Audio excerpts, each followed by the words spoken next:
চাই আগামী দিনে ইনশাআল্লাহ সরকার গঠন করে প্রত্যেকটি মানুষকে স্বাবলম্বী করে গড়ে শ্বশুরবাড়ি থেকে ধানের শীষের প্রচারণা শুরু করেছেন বাংলাদেশ জাতীয়তাবাদী দলের চেয়ারম্যান তারেক রহমান।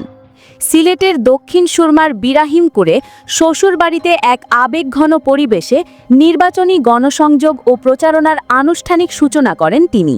এদিকে তারেক রহমানের বক্তব্যের সময় দলীয় নেতাকর্মী ও স্থানীয় লোকজন দুলাভাই দুলাভাই দুলাভাইয়ের আগমন শুভেচ্ছা স্বাগতম বলে স্লোগান দিতে থাকেন। এ সময় তারেক রহমান হাত নেড়ে স্বাগত জানান। এক পর্যায়ে মাইক্রোফোন হাতে নিয়ে শুধু দুলাভাই নয় বোনেরও খবর নেওয়ার কথা বলেন। এরপর বিএনপির প্রয়াত চেয়ারপারসন বেগম খালেদা জিয়া ও জুবাইদা রহমানের পরিবারের প্রয়াত সদস্যদের আত্মার মাগফিরাত কামনা করে দোয়া করা হয়। হাজারো মানুষের উপস্থিতিতে বক্তব্যকালে তিনি বলেন, ডাক্তার জুবাইদা যেমন আপনাদের সন্তান, আমিও আপনাদের সন্তান।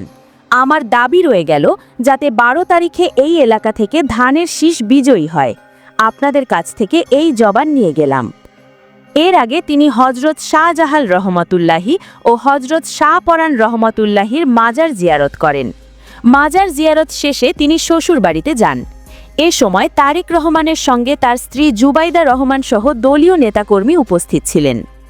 এর আগে ত্রয়োদশ জাতীয় সংসদ নির্বাচনে আনুষ্ঠানিক প্রচারণা শুরু করতে সিলেটের হজরত শাহজাহাল রহমতুল্লাহি ও হজরত শাহপরান রহমতুল্লাহির মাজার জিয়ারত করেছেন বাংলাদেশ জাতীয়তাবাদী দলের চেয়ারম্যান তারেক রহমান।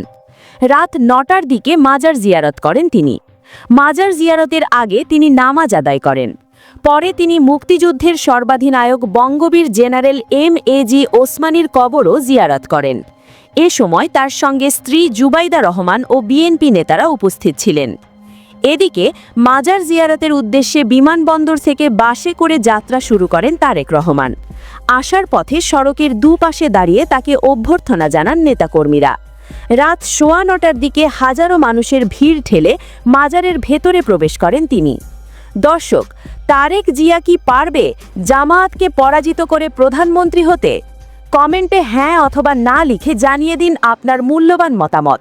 ভিডিওটি ভালো লাগলে লাইক ও শেয়ার করুন, আর আমাদের চ্যানেলে নতুন হলে সাবস্ক্রাইব করে সাথেই থাকুন। ধন্যবাদ।